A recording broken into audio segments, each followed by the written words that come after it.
So hello everybody, it is I, Yucker, joined here by QK. It is the Salty EU gang here to represent Vortex Gallery Online.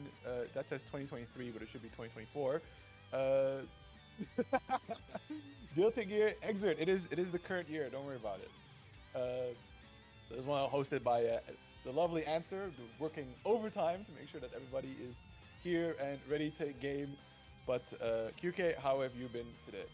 Excellent. It doesn't really matter what year, 2023, 2024, the EU gang is certainly ready to rock another European Exert bracket. The competition is on every week. Doesn't even matter if it's the hottest tournament of the year or a weekly. We're always ready to play.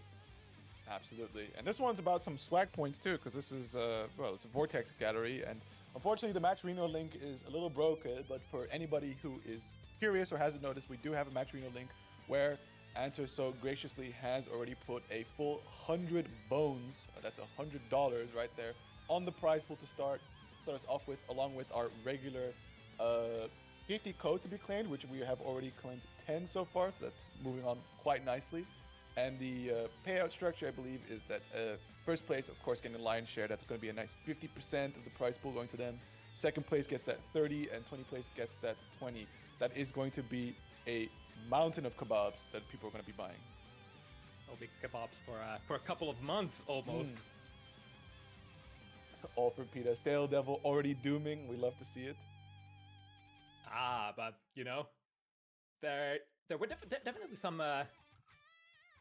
decent contenders there on the bracket today as well. Although I think out of all the players, I think Naya couldn't make it. Was one of the potential ace cards to, shake perhaps the unshakable position of the Emperor himself, Pidia, at the moment. But we have names such as like Pepe Uehara, a slightly rarer one, definitely a gamer. We have Leapfrog in there. Of course, KNE, the eternal competitor, or like the challenger, I should say. Almost always ready to knock on the heaven's door and get into the grand finals, no matter who is, on the other side of the bracket.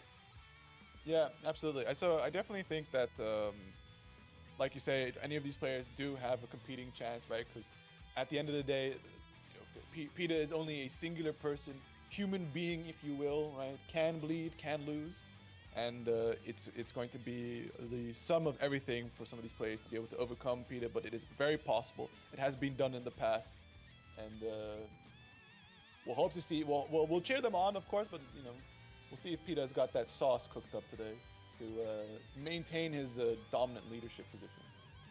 Yeah, it's rather recently as well that PETA has taken some L's in his high level brackets. Oh yeah, and Koji, of course. How could I forget Koji and the newly found Baiken? Like Koji Baiken is, oh my god, I'm looking forward to watching that at some point for certain. Yep, absolutely. So if I'm looking at the bracket correctly, we got Stale Devil versus the Captain. I think they're coming first if we're going on this from top to bottom.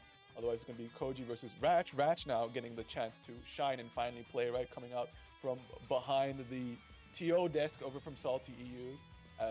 Little known fact is actually he's playing from the venue of his locals, which was also today. So this is dedication, as some might say. Earlier, I had to quickly test some network connections. So to anybody that's concerned, the connection is fine. No drops, no nada.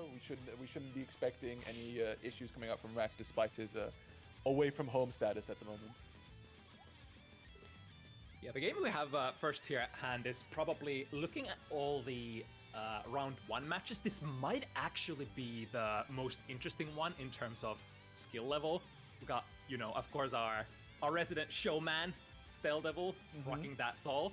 But also the slightly more, I guess, I don't want to say necessarily newer comer, but like perhaps slightly newer to the grand scheme, or this scheme of Europe.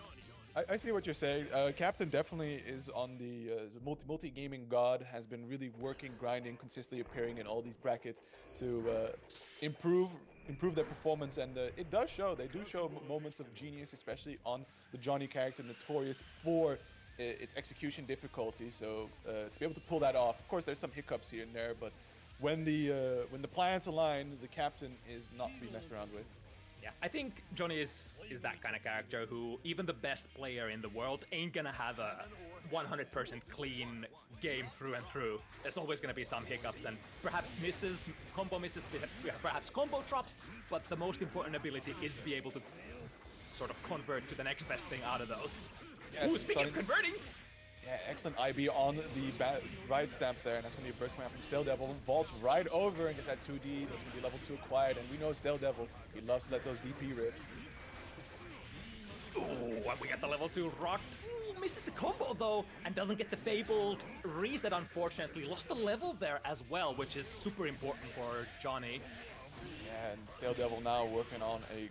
Well, that's an interesting piece of routing. Gets the late air dash, and that's going to be the burst from the captain. So the captain believing in this route. Blocks that DP, but Meter on deck to be able to make it safe. Gets that random bringer in and just staying right onto it in a force counter hit. That's going to be the round for Stale Devil. Yeah, that's a fat counter here, especially in the corner. So Stella is going to happily convert that into a kill. That was even with risk. You know, if that would have probably been over half of Captain's health. Ooh, the micro dash goes under the coin there on round start. I didn't actually know that was possible. Yeah, definitely was beaten out by coin last time, so good adaptation from Stale Devil here. But Captain kind of keep him locked down here, constantly pressing and getting these hits on these resets. So looking good right now, but yeah, the corner right step, but it doesn't hit, but he goes for it again. And into the special route. Second Fafnir there, making sure that got the opponent locked down. Good trade for the Captain there, gets the level. But we have a dire problem ahead. This is pressure against Soul in the corner, who is not only normal mode, but he's gonna get it for round 1. But first game, surely not. Oh, he burst. Okay, he burst it. Okay, he burst it. So little known lore for anybody who missed out on these two players. I think both of them went traded IKs before, and also the captain notorious IK dropper. And I'm glad to see that Stale Devil definitely went for the game 1 routing. First game of the tournament to immediately try to close out with an IK is true showmanship. I think the captain is actually the only player I've ever seen ever do a successful red IK in a tournament set. That was kind of nutty. Testament to this fucking character. Yeah. But great anti-air coming out from the captain. No conversion, unfortunately. That still keeps them closely positioned to the corner. Stale Devil with the interesting cross-up, and that's a nice IB to the punish.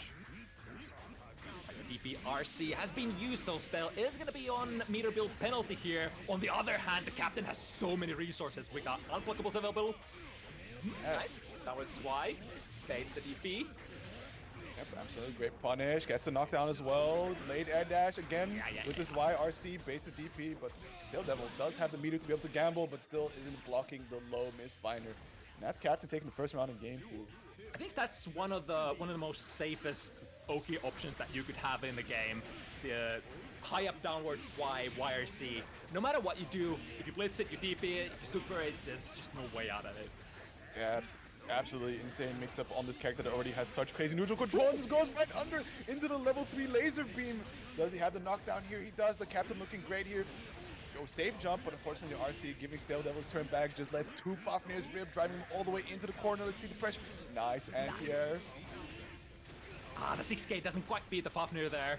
It's now an opportunity for Stale to bring it back. Misses the hit confirm, but gets another. Fafnir. Oh, wait. It's an OTG. We're still going. Yeah, it was an OTG, so interesting to see Stale opt for these knockdowns. Blitz War, and it's Stale Devil holding his and going to be winning it out. You know, you may lose the battle, but you win the war by holding one out. Great punish there on the 5K. Immediately into the S, Volcanic Viper. Nice routing, and that's going to be Stale Devil's DP. This time not IB, so he does able to find the hit there. The jump D, even at mid-screen, is quite potent starter for Sol. Uses the IAD, and now Captain. Potential to fight out of the corner. Doesn't quite get the timing on the punish button. Oops, oh, great beat, but still, so that's going to be a little bit of a sour point there for the captain, right? Combo may not be real, but damage is real. Did he bait out the super? He did, and there's the punish top. Burst coming out from the captain trying to roll in, but there is Stale Devil's true character. He just meets him straight into the air, but there is the ground throw. Ooh, Stale is on a time limit here. and no burst super resources either. Able to deactivate successfully though, and that should be enough, right? Yes. Still Devil almost getting his patent pending classic wild throw round ender. Normally he macro dashes it so that the gun flame hits while he's like standing behind it. It's kind of an epic closer, but still good showing there from Still Devil. 2-0 in the first game. We almost saw great showmanship with that IK connect, but ultimately the burst. I like the burst from the Caps. Like, no, let's not start off with the greatest of disrespect. It's kind of like in that situation, you probably have to try to burst at some point. But I'm not super sure. I forgot how the route went. So yeah, because Stel first went into the activation, then continued the combo. So there were actually like relatively decent amount of points where you could burst. So there was, a little bit of back and forth. Absolutely, RPS 100%. there. I mean, especially because it was like the winning round, right? So Yeah. you didn't want to just die out to an IK while hanging on to burst. At the very least, you want to deny it with that burst. So that was good awareness there from the captain. But unfortunately, in spite of all the correct reactions towards a lot of the haymakers that Stale Devils likes to throw out on Soul, such as that, right stamp at full screen, ultimately, I think he succumbed to that Soul pressure, getting wild thrown a lot, and some of the more tighter shenanigans that he gets up to, such as all these cross-ups. But the Johnny action doesn't end with the captain, as we can see here. Ratch having also dropped the Kai. These are two Kai droppers, by the way. So Ratch having dropped Kai, and also Koji having dropped Kai, both of them moving on to different characters, one going way up in the tiers, and Baiken, I'm not sure, but still, from Koji's experience, a better pick than the Kai. A little too honest. Yeah, I think it's the downfall. It's a double-edged sword. Like, very fundamental, basic characters like Kai are much about the fundamentals. You can't really cut corners too much. I mean, Kai has some dirt for sure, but probably a little less than some other characters. So in that that sort of way, in a nasty, weird game like Guilty Gear Xrd, sometimes you might want to pick a little stranger character. Absolutely, you want to pick that true grime, and there we go, straight from the instant burst coming out here from Ratch. Doesn't want to see whatever Koji has planned for him.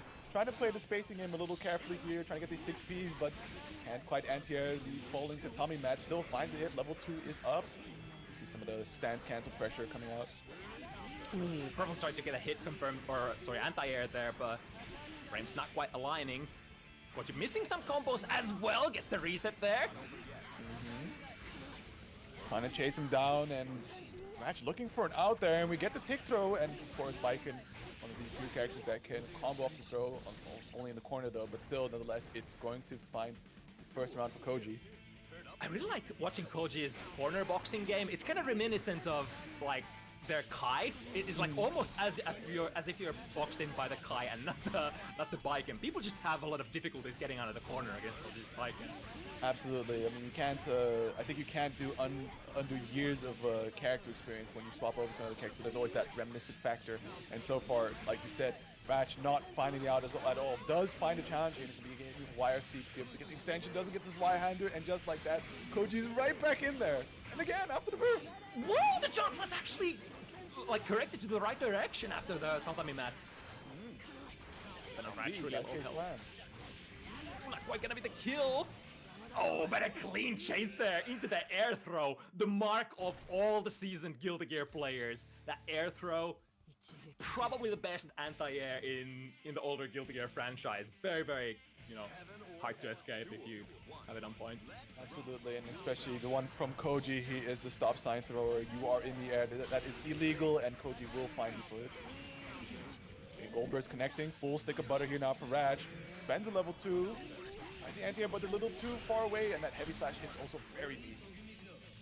It's like Ratch is definitely on point with the 6-speed timings for the anti-airs, but the problem is that, but hold that thought with a 5D conversion.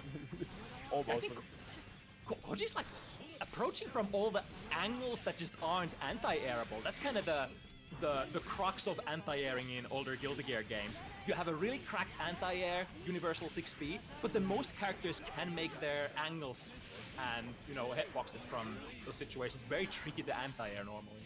Yeah, I 100% agree, but we see here Match trying to get something started here. We see the slow, patient approach from Koji, trying to hunt him down a little bit, let those tatamis cover for him, and also these coins are very expensive to try and clash with tatami mats. Gets the out, and again, it's at 6P, not connecting, like you said. Is like, it's not the same angle either, it's always some different kind. It's like too high, too forward, already crossing up, you know, you name it. Absolutely, and just like that, Koji, with that 6P of his own, finds himself on set point here, gets the nice, oh my god, the air reset throw. Gets a jump in, instant overhead, no meters to be able to convert, but still, Ratch in the corner, checks him into the air. And once again, big starter here. Oh, not quite. A little far to make the conversion happen. Second hit with Swaikasu doesn't quite connect, but gets into the next combo. There we go with the Swaikasu. Into low. And... oh no, was that a drop? Or I don't know what the plan was, but nice challenge there on the stance, but still losing out, tries to space out, let those Johnny normals do the talking for you, but now we see the slow patient approach from Koji. Gets the jump in, knockdown, but no coin. YYRC travel doesn't quite get to the driver's seat. And now this shouldn't kill, and Ratch also has a burst there. Nice timing there, puts him into the air tech situation. Spaghetti on the floor doesn't get to punish the burst from Koji.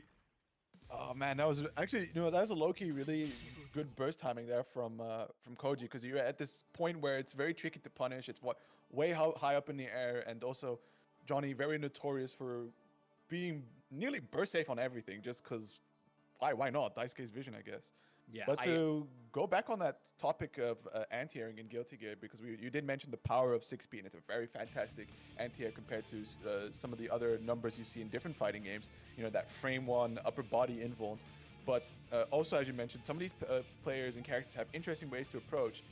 And really good anti-airing in Guilty Gear, especially Exert, doesn't only come from your 6P timing, it's also utilizing the other forms of anti-air, maybe throwing out just a 5P or going to meet them in the air to air throw them, because it can't be covered by all the angles.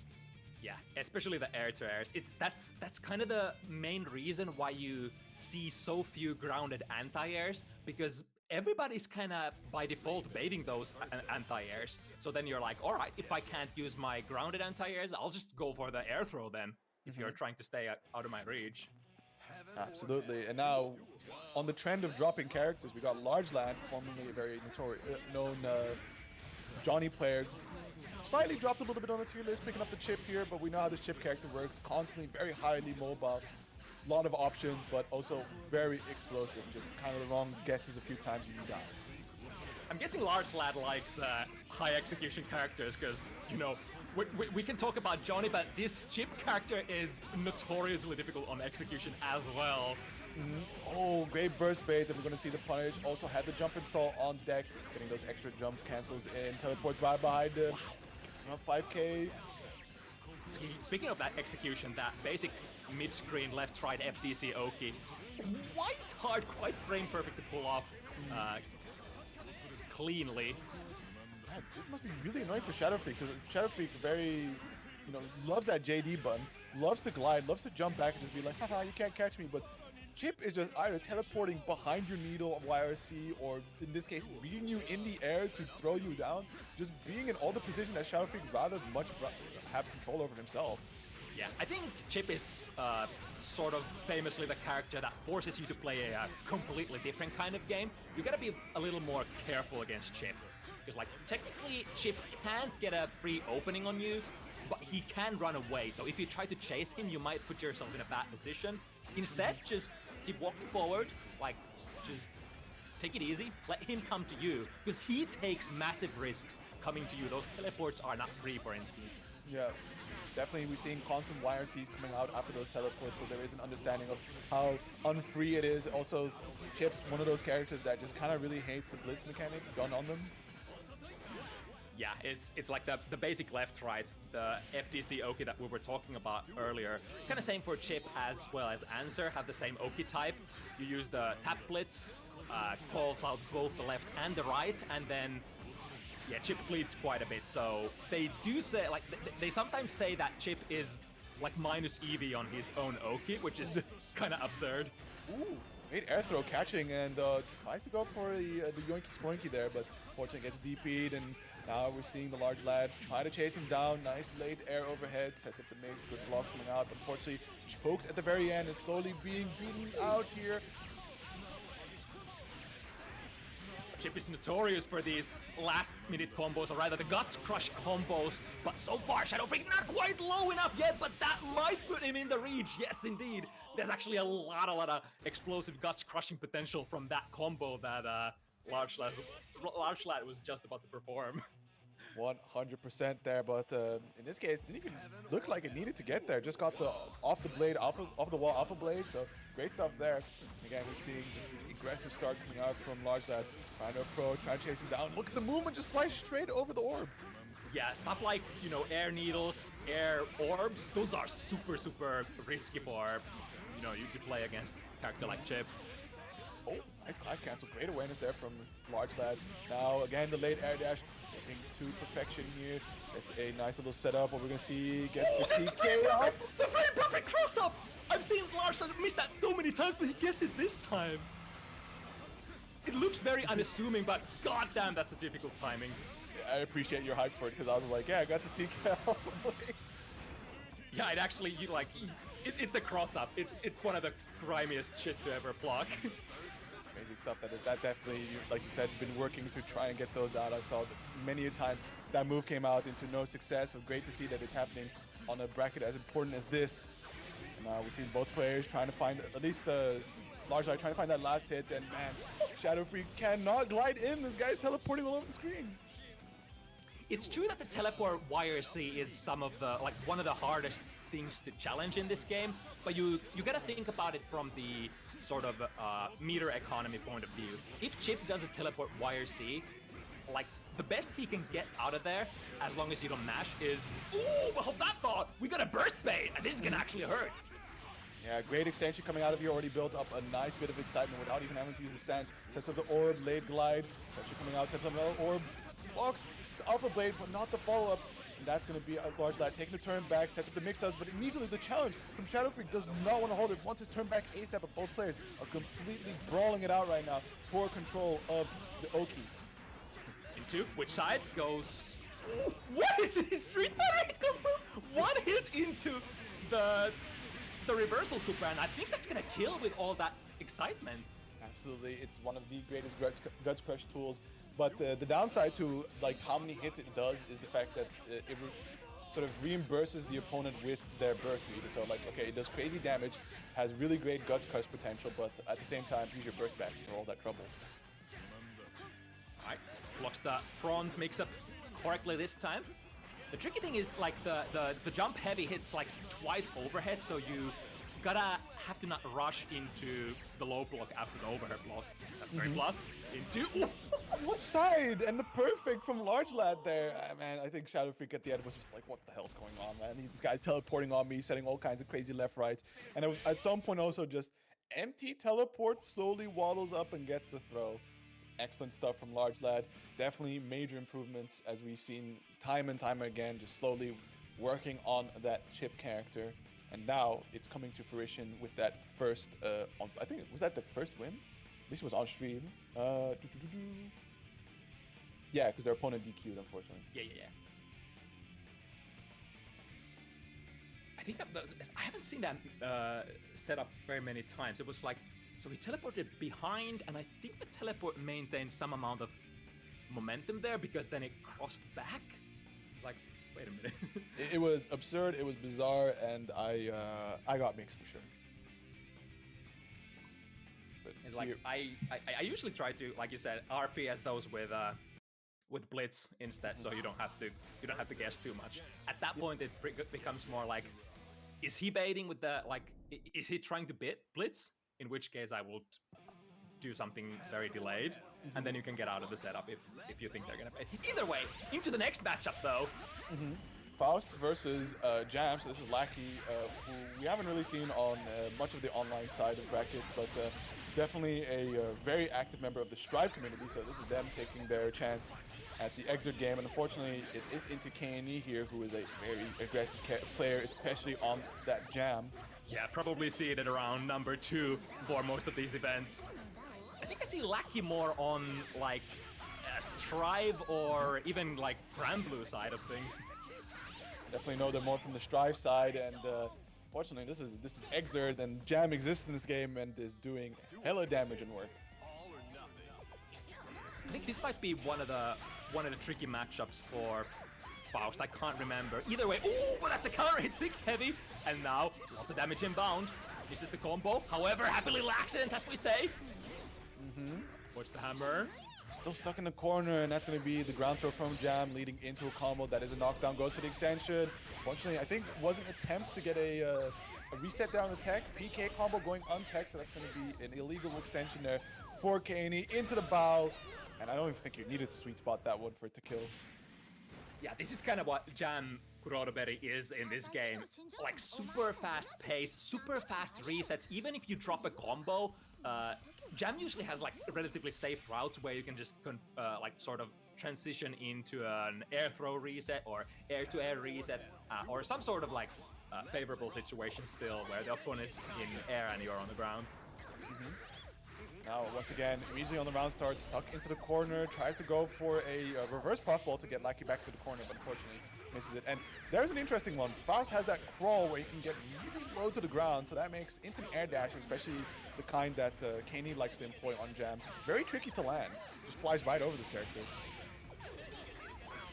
Ooh, and KNE not ready to give away any momentum from the tech. Instant Dragon Kick YRC into a conversion.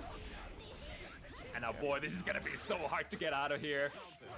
Lackey, utilizing that FD, was able to put a decent amount of distance between the characters. And that was a hammer. I didn't see if that was a counter hit, but you know, those deal quite a lot of stun damage in Guilty Gear Exert. Absolutely, I think it was a regular hit there, but we're seeing the 6P usually on the round start because KNE very aware of some of Faust's very insanely long normals, especially the ability to just contest on that round start. And immediately beating that through, putting him into the corner, but now we're going to see a simple Faust extension going his way, putting him into the corner. We saw the mini Faust come out. Flower, good blocks, patient approach, tries to 2HS, but KNE's in the air, unfortunately. Ooh, nice switch off the sides. We are working with the Dragon Kick card.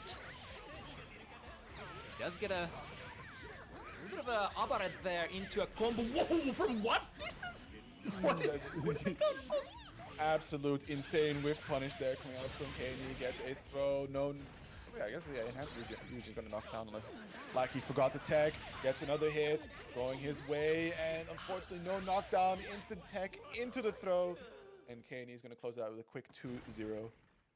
It was kind of like a best out of a bad situation. The item that Lackey was actually throwing there was a hammer, which could have a lot of like reset / anti-airing capabilities, but you know, this is Guilty Gear after all, and taking out of that air situation grants you a lot of air input frames. So yeah, so definitely a warm welcoming to the to the Guilty Gear game there from KNE, as they will be sending Lackey down into the loser side. And yeah, I think while we're waiting on the knowledge of which one will be our next match, I think it's worth a reminder that we do have a match Reno, even though the link is kind of broken. So it should be part of the pinned messages. Oh, I think, wait, is Nightbot working again? Nightbot is working again. Hell so there yeah. we go. There is the match Reno link. We've got plenty of codes left to be claimed. There is a 39 open, so definitely go there, help out these players, support them for putting on this great free show of yours, of course. And I believe there was one other thing we have to shill. Yeah, there we go. The Vortex Gallery shop. So there is a shop if you feel like giving out a little extra here for all these the fellas in the behind the scenes that is putting on this yearly online exhibition of all sorts of games, even games that I have never heard of. Definitely check it out. They got some pretty cool merch. Looks like got some neat mascots as well as a very classic logo on hoodie print and keep calm and Grim Reaper. Yeah, that's pretty cool actually. So personally, I might have to pick up something. Take a look. But definitely, if you got something extra to throw around and feel like repping some merch, definitely check out 956pro.com/shop or scan that QR code.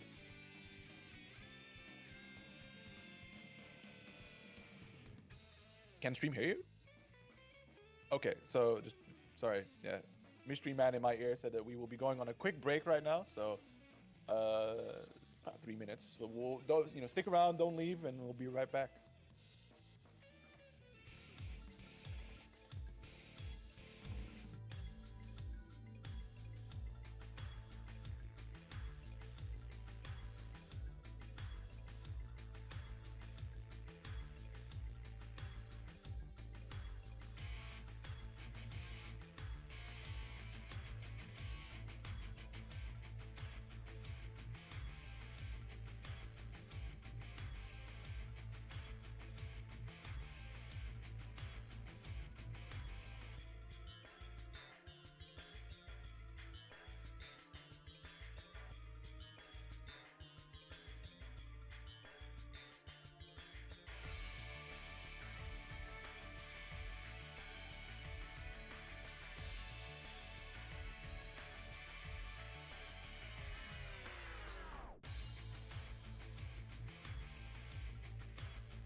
Alrighty, we are back into almost our top 8 there. We're just missing somebody on the losers bracket side, but you can see this is how it's progressing. We got that Peter versus Large Lad in the winner's side, as well as Leapfrog versus KNE, and the loser's side Koji is kind of just waiting for somebody to show up. But other than that, Shadow Freak and Stale Devil are there to rock. So all of these players are going to be sliding their way towards that grand finals position to try and challenge for the lion's share of that 100 bones.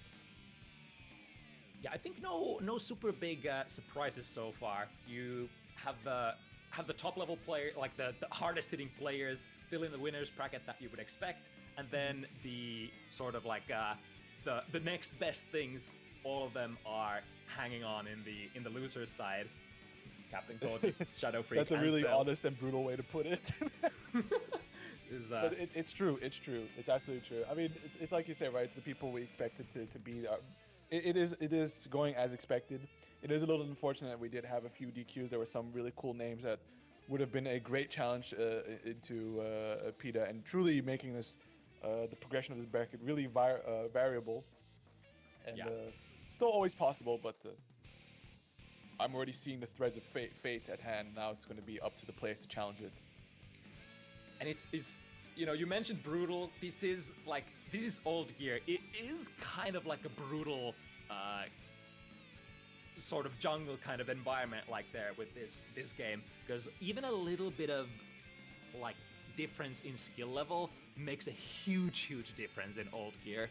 Mm-hmm. If you compare it to like modern gear, like Guilty Gear Strive, like the differences are like way narrower. It's like having 1 or 2 bits of secret information doesn't necessarily allow you to just knowledge check the opponent all the way till death, which is definitely possible in older gear. Mm-hmm. Yeah, definitely, 100%. I mean, it's by design as well, and I imagine this extends further into older gears as well. That those games are chock full of options and knowledge checks. And it's it's not present here too much, but it's great. I mean, actually, it is present here. Lackey, definitely very unfamiliar with the Exert game. Great to have them show up. And there's plenty more where Lackey came from, with a bunch of new people still picking up Exert to this day. The beautiful game, the beautiful dice case vision, danger time occurring fun zone, which we still have to see at danger time, I believe. Right, we are first taking the bottom match from the losers bracket. This is going to be Shadow Freak versus Stale Devil. Yeah, this one's going to be an interesting one, because we already talked about Stale Devil's approach to Soul, and I'm wondering how that adds up to Shadow Freak's approach to Raven, especially their very sort of liberal use of JD to really control all that space. One good thing about, playing Raven into this matchup is you have really good, accidental anti-air kind of moves. So, like, as long as you're swinging stuff around, you put a lot of stop signs, and if the opponent's Soul wants to throw themselves at you, do a lot of special moves, you might actually clip them into big combos. But at the moment, speaking of those combos, it's Stale who's doing the big ones. Yeah, and in the corner, right stab in is going to be getting the stun as well, just closing it out with the blitz hold. What was that option? Falls into the corner. Both players could kind of stare at each other, going like, what I think Stale wanted to do like a air throw reset there, but missed it, and then transitioned into like a quick overhead from that Riot Stamp. That Riot Stamp starts up really fast if your back is against the corner. Absolutely, especially that frame 1 into the air. Both here's why I'm seeing, but it is going to be Shadow Freak checking the ground Viper attempt there from Stale Devil. Stale Devil still having Shadow Freak trapped into the corner, gets that air Fafnir hit, and Shadow Freak knows he's going to be bursting that before it does all too many damage. Ooh, what a read there, stancing the burst! But now Stale, potentially one big hit away from taking out Shadow Freak this game. Ooh, that's the big hit that we're looking for. Raven, just installs in the air. Tries to go for the reset grabs. I think definitely that reset grab would have done it. The break still connecting, but Shadow Freak finding the opportunity to challenge. He's a stun, I think. Yeah, he should fall into the ground here and stun, like gets up. Yeah, the installs, but no! Shadow Freak, no! You dropped the opportunity there, and that's going to be the 2D and the first. No! That's a fumble. it hurts my heart. Missed the combo there.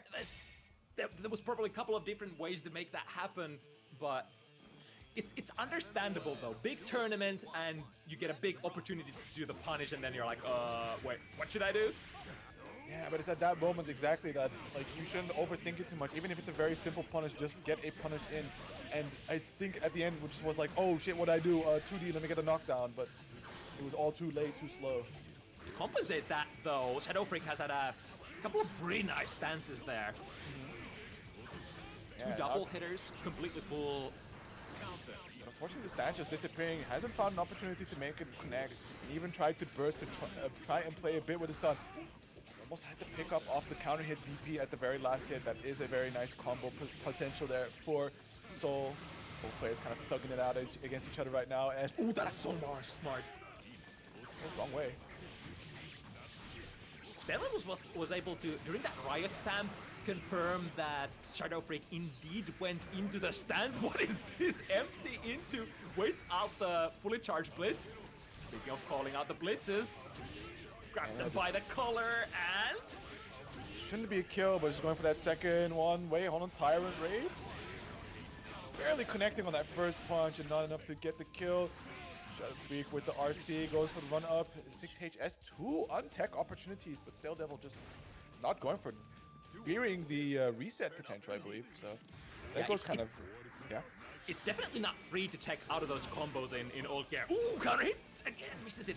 Those are some of the biggest starters there for Sol. Not quite going under the suit. Okay, don't need that, I guess. Both players sort of like gentlemanly throwing away of the bursts. Yeah, it's time to play with our fists, not this cringe system mechanics. Fortunately, trying to do a little bit too many shenanigans to get under the orb, but ultimately ends up hitting into it, punches straight into the stance. Oh, nice conversion off the needle and a double scratch coming out here from Shadow Freak. RC, nice anti-air. Oh, yeah. There are quite a few options for Soul to get out of a lot of setups, but like if your opponent knows what you're doing, they're also using a setup that won't get hit by that Ground Viper. Oh, Stale Devil had a really interesting routing there, unfortunately dropping it and giving Shadow Freak the opportunity to get the final hits he needed to tie up the set. Both players now 1-1. Could really go be anyone's game here, despite how crazy Stale likes to play. Like you mentioned, Raven does have those pretty good stop sign normals. Yeah, and it's like, it's one or two big callouts. Ooh, dances through the, or rather, runs through the normal stills there. Yeah, we'll try to run through it again, but that Gunflame, one of the best ground controlling projectiles in the game. That was full excitement of just one stance. The multi hits, the 5k hits twice, and then the other normals after that. Yeah, we're seeing the instant of burst coming out from Shadow Freak. He really wants to... nice bait on the DP! Really wanted to maximize that excitement gain that he got off that excellent stance usage there, and also just baiting the burst back. So great aggression here from Shadow Freak, now turning the situation around completely from the first game and standing on that set point. Reaching, coming down with the jump slash. All of those air normals are very good for Raven. Let's see the combo from Stale. Yeah, nice. Gets the full double dust loop. And again, even I beat it, so that might have better set up the wild throw. But unfortunately didn't get the pick up this time, and that gives Shadow Freak the opportunity to challenge. And oh, missed the punish, but still gets that whip punish on the 5k. There's the DP again, and still Devil shining that red X of shame, but it doesn't matter, it's still connected. Oh, no punish there. Might have thought that they were not as close as they were. Interesting burst coming out here from Shadow Freak. Definitely has the confidence to try and close it out this round, despite Stale Devil not really having burst. So could have gone into the final round with the burst available. Smart by Stale, recognizing that the TK orb was escapable. Oh, that's the second hit didn't land! So that was a guaranteed punish for Shadow Freak. However, not able to follow through, and Stale takes it to the set point position now. Final round. What a blitz on the orb to just guarantee, and unfortunately Shadow Freak a little too close, got hit with that blowback animation. Shadow Freak currently trying to tussle for that control, but the Riot Stamp connecting right over. Gray beat, but still gets the pickup, tries to go to reset, but instantly challenges the approach. Oh, alright. A little bit of excitement. Once again, Stale recognizes that setup ain't gonna be airtight. Okay, good Fafnir gets a good pickup as well. We're going to be seeing that knockdown. No, unfortunately, misses that 6 HS, but still able to stay on to Shadow Freak. Banded Rover puts him right back where it all began. Perhaps luckily for Shadow Freak, Stale Devil does not have the 50 meter quite yet, and not gonna have it after that gold burst either. Still working on quite nicely, keeping Shadow Freak locked in this very corner as much as Shadow Freak is trying to trade position. 2HS is going to be getting instant riot stamp. What a read from Stale Devil. And just like that, is going to be closing out 2-1 over Shadow Freak and eliminating them from the bracket. Yeah, lots of reach for that too heavy, but at the same time, lots of recovery as well. And that's prime suspect for getting, you know, just high profiled on frame. I think it's frame 1 that it goes airborne, so it just dodges all lows. Absolutely. That reversal, riot stamp. Here we go. We're going to be seeing the opponent that Koji was waiting for earlier. That's going to be the captain. Captain looking for that P2 side, but I guess both these players enjoy their player 2 side. Very rare. Or we're not seeing it on stream, but trust me that it happened. Didn't we have a Koji versus the captain last Tuesday as well? I forgot already, but this is definitely good stuff. Trademark kind of matchup. Well, we did have the Koji versus Ratch earlier, so that is 2 times that Koji will be playing Johnny's on stream. Yeah, it's definitely a character that you wanna know how to play against, because the meta is, you know, definitely on these good characters' sides, such as Johnny. Mm-hmm. So you're bound to meet them on the field of combat. 100%. And currently we're seeing kind of that patience of Koji being paid off, and the bait not only just blocking it, but IBing it as well, finding the reset throw, just not giving any opportunity for the captain to get anything started, right? Just as he texts us, no, we're challenging it. God, the way that Koji is using those tatami mats to not only just defensively, but sort of put them out and then transition into offense is like the way that I haven't really seen too many Viking players use before. And again, it's a tatami mat, the defensive tatami mat that sets up everything for Koji. Yeah, absolutely. If you can, I think, contest with the coin with your own projectile or projectile breaking move, it is very good indeed, because, you know, Johnny has a limited amount of cash per round. And so to be able to just throw that tatami mat, have it beat the coin out, and then you land and maybe challenge Johnny right after it is like probably one of the best ways you can deal with his coin mechanic. A good opportunity here for the captain, however, gets air thrown out of there. Still holding onto the level 2 though, so any hit for the captain is going to be a big straight into the tatami mat again! That's such a classic defensive tool. Okay, sets it up and just goes straight into the super, says like, yeah, cute buck sign, but hold this. Yeah, I like that. That's just very few different things you can do about that.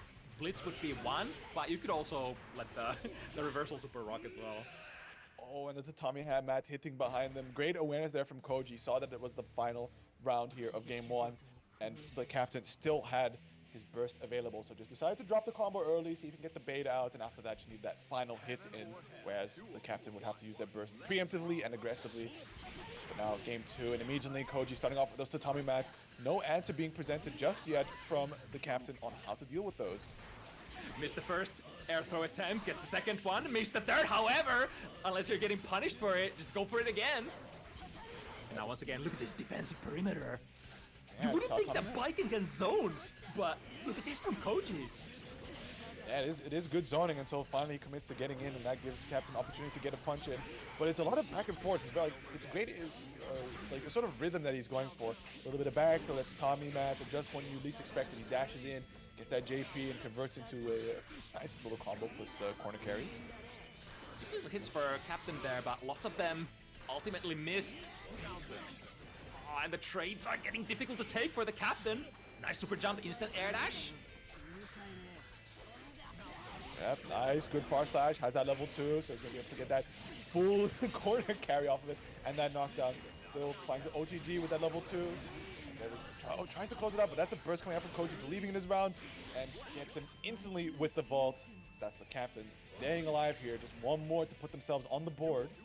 I actually like that Koji held that burst for such a long time, just to check, like, alright, show that combo. The burst, that counter hit 6 heavy, goes under! Yeah, tries to 6 HS, but I think Koji, a little bit more advanced in the thinking of how to approach this neutral, was well already committed to press that 2 HS, and that's just going to beat out your reactions any day. Oh my god, again, the Kabari, the neutral tool, or one of the neutral tools of choice. However, we're transitioning into the captain's combo, misses the spike, so completely missing actually. Yeah, but still dealing great damage here on Koji. Already found the health swing, if not, at least tied it up. That puts him in a much better position. As we're running out of coins here. Wow. I mean, honestly, the captain definitely needed some sort of a surprise there to get the level back. And that's one. Here's the hit. Yeah, won't kill. Zero money in the bank. Oh, but good presses, just throws out a bunch of normals, and Koji, committing to the run-in, ultimately gets hit by that close slash. And that's going to be the captain putting one on the board here, so both players an equal shot at staying alive in this tournament run. Wow, almost perfectly played. Like, you know, it's usually like you want to finish the round with your last coin used, probably. That's like the optimal amount of money thrown at the problem. Yeah.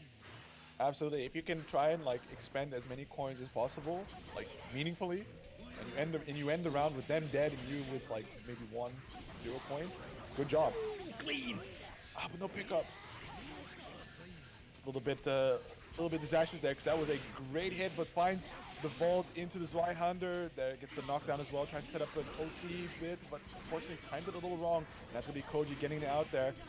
Finds his way in a dead zone between the tatami mat. Nice air throw coming in from Captain, late air dash. However, Koji, very on point with the backdash timing. Both players really even on health here. I believe Captain has that Hellfire available, but that's going to be a nice starter there for Koji. Sets it up to the final situation to close it out.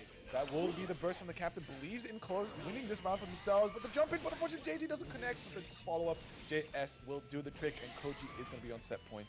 I really love that 2S anti-air then on the landing frames against Koji. Had the level, but probably didn't believe that the hit was gonna confirm. And those like one hit confirms are kind of hard for Johnny. If you let it go like without the hit registering, like if you're not hit confirming it, it can be your whole round, because then you're gonna throw away your level 2 or level 3. Absolutely. Oh, had a really good 6k counter hit, but fortunately not quite connecting just nicely. But good challenge there from the Captain 5k. Finds a little knockdown, but still, I don't know what his level is just yet on those coins. But is getting all these hits, trading those meters, gets that late air dash, but doesn't fully convert. Thrown into the corner there, and that's going to be a combo for Koji. And definitely one of Vikin's party starters, who tries to raise it with an air throw, however, delayed timing. Yeah, I guess who else can combo off that throw, and it's going to be the Johnny, and also the level 3, and it's going to be coming the burst from Koji. Wants to end it on this round himself. Tries to go for the 5D, but that's going to be a throw from Koji. A cute corner combo drops him, unfortunately. Gives Captain the chance here. Challenges the 6k. 6k connects once again. Both players now standing a bit far away from each other, but Koji finds pushing Captain back into the corner. Ooh, good mash! Is that gonna... No, not quite! And the TK missed as well! Shows you how real TK connects. Just needs that final hit to come in. Vault over, but it's only a level 1 misfind. It doesn't go as far, and the JS is gonna connect the burst. I don't think it would have reached there, so the Captain, not expecting that to kill, is going to be losing out on the tournament run just there, unexpectedly. Initially, I thought that was such a risky play from Koji, bursting there. They were at a life disadvantage. They didn't really have a lot of tension resources either. They were just like, all right, I may still be able to win. And then mounted a really, really close comeback there. That was literally 0, like probably 1 hit point in the life bar of Koji. Absolutely bonkers stuff there, coming out from Koji there in decision make, but also the Captain really challenging for that last TK overhead. It just needed to connect, but Koji was so committed to moving out and like just thought, I have another round, I can ball out. Let's just try for something. On the other hand, like even if the Captain takes that round, Koji was able to delay for such a long time that they got the majority of their burst back still. So it would have, in that situation, it would have still been fine no matter what happens for Koji. Yeah. Anyways, that being said, we're going to be going over to the winner's side of business now, and it's going to be Peter versus Large Lad coming up first. And it's going to be curious to see how that one goes. We saw a vision of how the chip might play into the Raven character when Large Lad went off against Shadow Freak, right? A lot of teleporting to find Raven in these awkward spots, catching him in the air, teleporting through needle wire C attempts to try and skip the neutral a little bit. But we'll see what PETA has in store to be able to answer that, or if they're going to call it out, or we're going to also see some finally some blitz taps on Chip Oki this time. Yeah, one critical thing is that we used to have a few really strong chip players in Europe back in the day, but they're for the most part have been gone for many years. So I wonder if that would, I wonder if how much Pedia has played this matchup. I know at least his countryman PRK. I think PRK had a sub character Chip, so maybe Pedia has a little bit of Chip experience. Yeah, so we'll see how that goes. In the meantime, Large Lad I think is having some slight tech connection issues here to try and join in the lobby. So while we wait on that, there's a not so subtle reminder from our TO that we do have a match Reno. There is the link. We still have 33 codes left to be claimed, so definitely head on over to do that. Right, every little bit helps to support these players in their in the free entertainment that they're offering you all this evening. This good excerpt that they're putting on for you in this Vortex Gallery bracket. And also, speaking of Vortex Gallery, I don't know if we're going to cut to the slide death, but there is a what's the number combination? What's his name? 956. 956. Sorry. 956 Production, they got their own shop. We saw earlier some cool ass merch. They got a nice hoodie. They got some cool tees with great graphics on it. Of course, the really funny Keep Calm and Grim Reaper. So if any of these spark your fancy, you want to rep the rep the logo, definitely head on over to 956pro.com/shop or scan the QR code, as we're going to be hopping straight into Peter versus Large Lad. Theoretically, the matchup is on Chip side here, but as we know in old Guilty Gear, the matchups really don't make that much of a difference. It's usually the player matchup that sort of dictates the majorly how the matchup is gonna go. Yeah, absolutely, and it started off pretty nicely there for the Large Lad, but unfortunately trapped into the corner, and we're seeing some very short hits all connecting here, so might have not seen any fantastical Raven combos come out just yet, but we saw a lot of wrist cranking, a lot of stray hits that quickly built up into half of Large Lad's health suddenly disappearing. Oh, I got stuck. It's like a reset IID. One more hit. Yeah, finds it with a needle. So there's nothing you can do in this situation. The DP is probably gonna whiff as well, and I think Large Lad didn't have the meter to tap Blitz either. Maybe at least try to teleport, right? We saw that definitely work out in Large Lad's favor plenty against Shadow Freak, just teleporting behind the needle wire C setup, especially because of how autopilot it is from some Raven players to just let that go and immediately glide behind it. Right, from again, Rozan. This part of Raven's life bar is gonna take quite a lot of work to shape. Ooh, the stance actually protects against the clone there. Yeah, and there we go. We saw the blitz, but immediately just going for that, was that TK Alpha Blade? Just straight after Peter and gets the pickup as well. So tying up the rounds here, both players looking mighty even against each other. Great anti-air, but no pickup. And again, gets right back in with that Alpha Blade. Yeah, I think that's one of the most important abilities to have against Chip. Just be patient, be on the ground. If you see a teleport, then RPS. You could try to... The most common big way to cash out value for Chip players is to go for the heavy teleport behind you. Be ready to anti-air behind you and cash into big combos. Absolutely. Whatever OSs you got for left, rights, definitely use those. Otherwise, worst case scenario, just hit that blitz tap. And we see Peter now absolutely chasing down Large Lad. Says, you are not free from this corner. I want you back in there ASAP. Report for duty. And one situation where Chip Shannon... What? the standing B actually interrupts the combo into what's the heavy DP? I forgot the name. Good question, because I don't remember as well. Goes for a bunch of tricky teleports here, but not quite connecting. Now we see Peter using that invuln dash to at least close some distance. Large Lad a little shaken up, not committing to too much movement, gets the JD counter hit. Watch a great beat, but the Gamma Blade backdashes through it. But still burst, goes right through the orb, but PETA is ready to challenge and finds the necessary hits to be able to claim the first game. Interesting spacing there. I thought that Alpha Blade might have, like, should have actually caught PETA, but it was like a couple of pixels away from connecting. I think what we talk about there's like two parts to any competitive like thing is you got the player skill and you got a bit of luck. Yeah, that as well. Oh, speaking of, an Alpha Blade escape there from the corner. However, PETA. Oh, nice. That's it. That's quite expensive though. We were talking about the teleport YRC earlier and how, you know, any RC is gonna put you in that meter build penalty. So tries to beta blade out. Ooh, could probably gone away with a decent hit. Wow, pressing a billion buttons into that stance, so giving PETA that full excitement meter that he was looking for. Yeah, that's a kill. It's not only like, God, there's just so much. The stance there, and then Large Lad, I guess, like, the option was to disengage from that situation, or just to go balls to the walls all in, try to inflict as much pink damage on PETA as possible. However, that's so dangerous. Yeah, but also what we did see, like, while might have killed Large Lad in that last round, he immediately gave him his burst back to be able to compete with PETA's in PETA's set point, and that's going to be PETA using their burst to try and create a bit of space here. Large Lad waiting out the orb. Once again, find themselves in the mix-ups.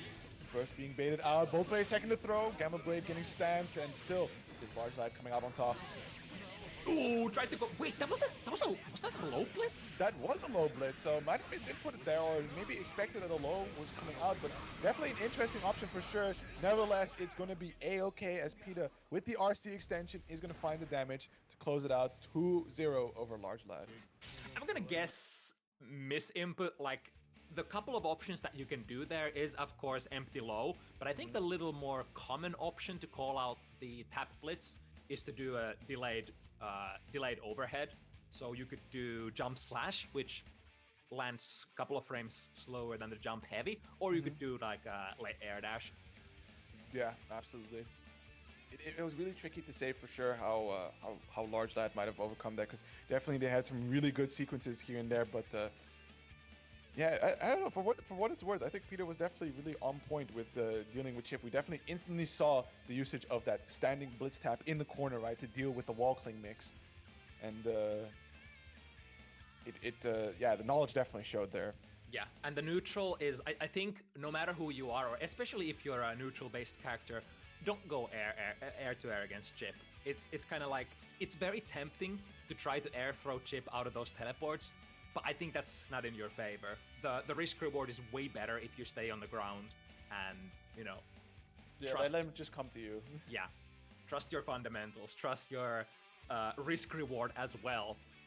Like, you got way more explosive starters from the ground than from the air.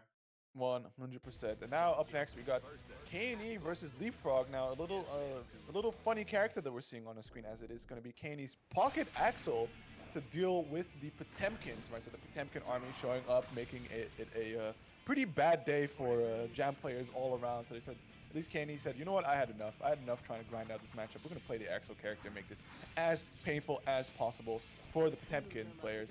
But Leapfrog is not your average Potemkin. He's definitely one of the up there Potemkins, and they know what they got into when they picked this character on the character select screen. If memory serves correctly, K&E had a very, like, at least one successful game against Psychedelic Pets Potemkin recently in a double elimination bracket on the Axel switch. So, definitely has stuff to show for this character. Yeah, I think the main difference we see, like, PETA also a very notorious Axel picker into the Potemkin character, and what we do see a main difference is that PETA definitely likes to get those buttons swinging, right, just constantly throwing them out, and that's going to be a big bait on the DP. We don't see the burst coming out from K&E, and Leapfrog was kind of expecting it, trying to get that hard bait, because 6 HS counter hit, that's going to lead to an easy stun combo, so surprising to see that. Leapfrog is scoring a lot of hits, but a lot of hits, stray hits, but just a tad too far away to be able to convert them. Yeah, a little unfortunate there, but still in a pretty decent position here. You know, any solid hit from Potemkin is going to probably close out the round. The question is, how can you get close to Axel to do that? gonna be... Ooh, the armor... Probably was thinking of spending the meter there, but... Flick into... Just the... Oh man, this is the flick projectile instantly putting into the shake out and just straight away cashing in to the pop buster, which can be able to act like a combo throw when the opponent is in a shakeout state. Yes, sir. Now back to the zoning. Very nice. Also nice read there from KNE, getting the DP out. Very, very risky option, especially against Potemkin. The round is usually over immediately if you don't have a burst and the Potemkin guesses your DP. Absolutely, and there we go. We're going to see the heat knuckle extend, gets those hammerfall breaks, try and close the distance a little bit, but a little too far away, so that does give KNE the opportunity to let these Axel moves do the talking. KNE is playing extremely airborne, so rather than perhaps looking to react to... Oh, the multi-hitter there! I think it's one of those things that Daisuke did on purpose to just give all of Axel's normals 2 hits just so that it can't hammerfall through it. Yeah, I think it's the prime zoners, kind of like Axel, Sin. Those give Potemkin so much trouble. But let's see if this super does not give any trouble to Leapfrog Pocho, for he knows the punish and he knows the stun route, and you're done. That's what we're talking about. It's either the DP or the reversal super. You beat either one of those, it's good night. The Potemkin players know the route. The top players know how to end the round right there. I'm curious to see why KNE didn't decide to not burst, because, you know, got stunned. That means that there is not going to be a burst opportunity after that. And Leapfrog just ending it with a 6 HS, right? Enough damage to do so. Otherwise, if not, there's still, you know, a little bit of a combo opportunity. I don't know if all of that, what Leapfrog did, was burst safe or not, if it was just like a hopeless doomed situation, or if KNE just kind of forgot he had a burst. Yeah, it could just be like the burst bait meta as well, because we had earlier in a situation where Leapfrog was like hard baiting the burst, but KNE did not take the bait, so might have been thinking that, alright, the burst that Leapfrog has is gonna go into RC burst bait instead. Potentially here, and as we're seeing the classic start of how these matchups go, right? Axel with the instant priority in the neutral, being able to press all these buttons and completely bully Leapfrog right now. Oh, slide head connecting, getting the knockdown, gets right in his face, tries to go for a pot buster reset there. Ooh, but it's, well, can he use 50 meter to get the pressure going? Jump out of the slide head again. Nice, this time gets a small punish, but unless you do like an IAD, I'm not actually sure how good of combos Axel is gonna get if you react to the slide head and do an IAD, but most characters should be able to get it. Oh, snatches him straight out from the cross-up move, and just like that, gets a nice 6 HS, push him into the corner, but the Ben 10 is going to be denying any sort of pressure, kind of beating away that 5 HS. Has to get the 6P going, but not quite, and we see KNE now realizing the life difference, and there it is, finally, Daisuke's vision into the danger type, gets the 5 HS, gets a pick up off it, goes for the RC, Trishula. And the big thing here is, when that danger time activates, it generates so much meter for both players, and that basically gave Leapfrog like from 0 meter to half. Yeah, but unfortunately not enough for Leapfrog to be able to make the comeback as we go to 8 seconds on the clock, and KNE finds that last hit. And beats out the parry, but no pickup. Unfortunately, tries to go for a pop buster. KNE a little too slow on the punch, gets 5 feet into a heat knuckle extend. The stun is safe. That was double back-to-back counter hits, but now KNE's stun meter slowly recovering. And burning the wire seed there to be safe. Again? Check that meter! Yeah, almost at 50. Okay, not full extension, and we see KNE taking the opportunity to run away from the corner. 5P into Shark Strike, alright. We'll take that damage. Oh, but now the downside is that the combo didn't necessarily do that much damage, but it cost KNE most of their defensive resources. Yeah, and they're just completely being hunted down by Leapfrog, slowly but surely driving him into the corner. That's going to be the burst from KNE. He wants to close it out on this round. Just want to see go to the next one. Nice cancel again into the Shark Strike. The cool thing about that super is that as you can pick up the combo after the super, you can build some of that meter that you spent back, because supers don't put you in that meter build penalty like RC does. Good chase! That chase down, utilizing every last bit of meter. First one to try and get a combo off of a I forgot what the previous hit was, but definitely trying to spend that RC for that, and then just going down. I was about to mention Leapfrog was sitting on a hefty chunk of meter, and we saw it utilized immediately to just go for the quick run-in and to pop buster it out. I think that was the first pop buster in this set as well. KNE has been for the majority of the time fuzzy jumping or trying to DP like so. On the 6HS not connecting, definitely whoa, both these players pressing a lot of buttons on each other. The burst has to come out for KNE to still stay in the set. That's an unblockable! But worry not, that's not gonna do too much on Potemkin, so Leapfrog is okay for now. Yeah, the situation is not bad. Like it happened in the previous round, right? He had a really strong opening, and despite going full screen, perfectly chill situation for Potemkin, and finds that JD counter hit to close it out for 2-0 over KNE.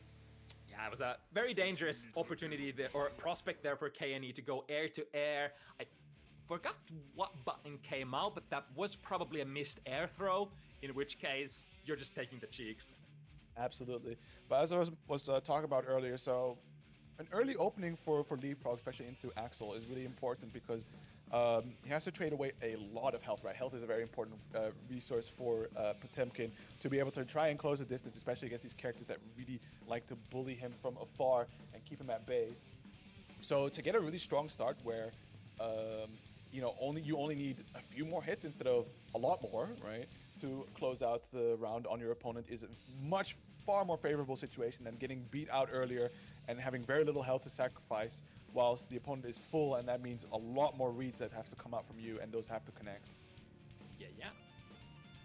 All right, next up is gonna be Koji versus Large Lad in the losers quarterfinals.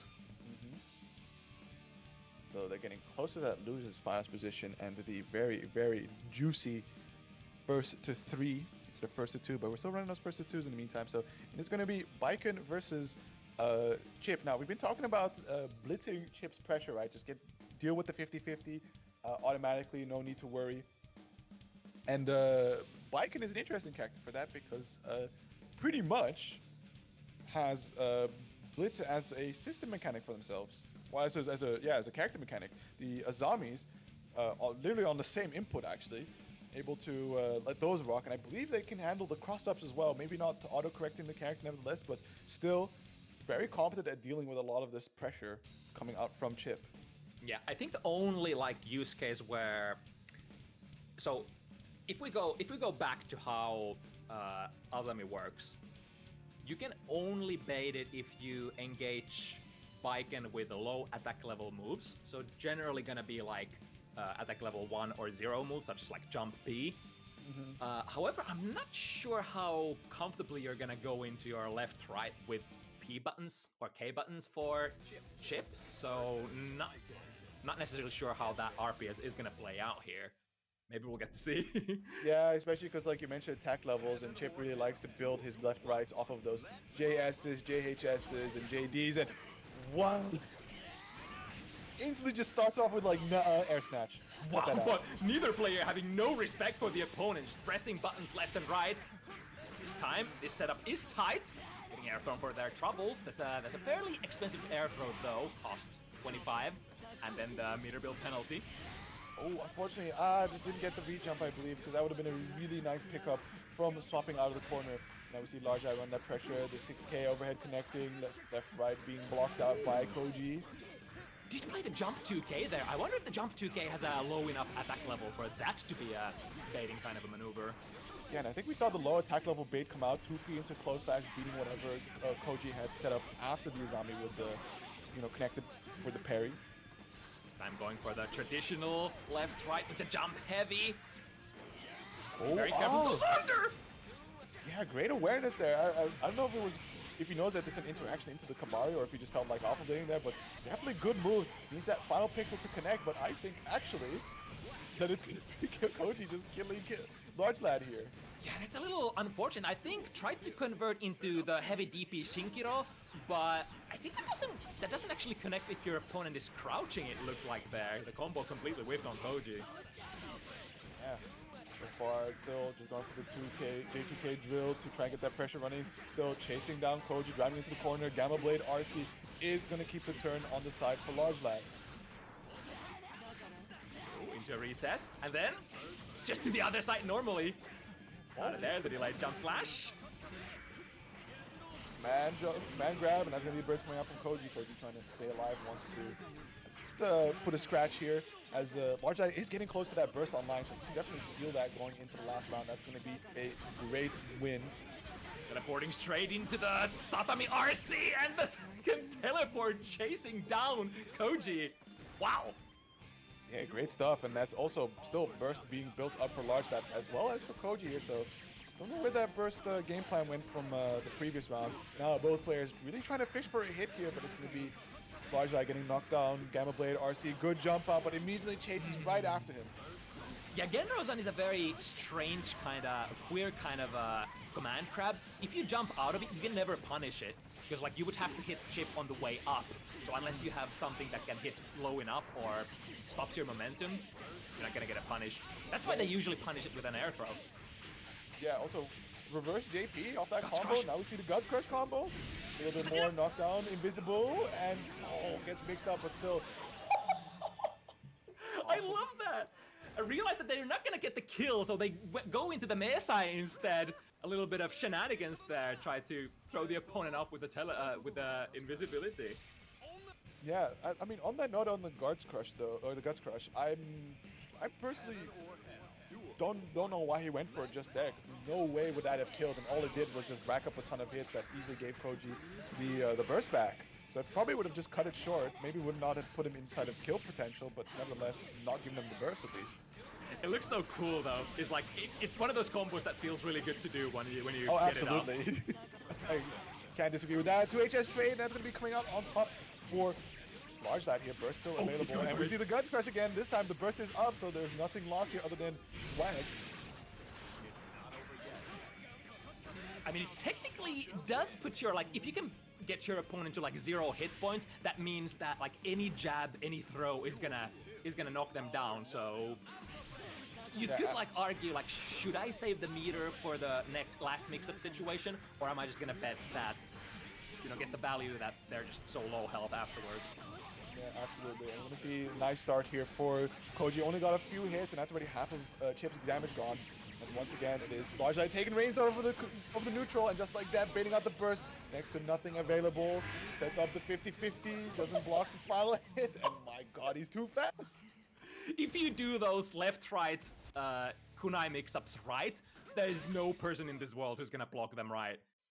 Those are like some of the grimiest setups you can ever have in Guilty Gear Xrd. And oh my god, Large Lad takes out Koji's Baiken. Absolutely coming out on top as one of the character abandoning players. So definitely good stuff there. We saw some moments of brilliance from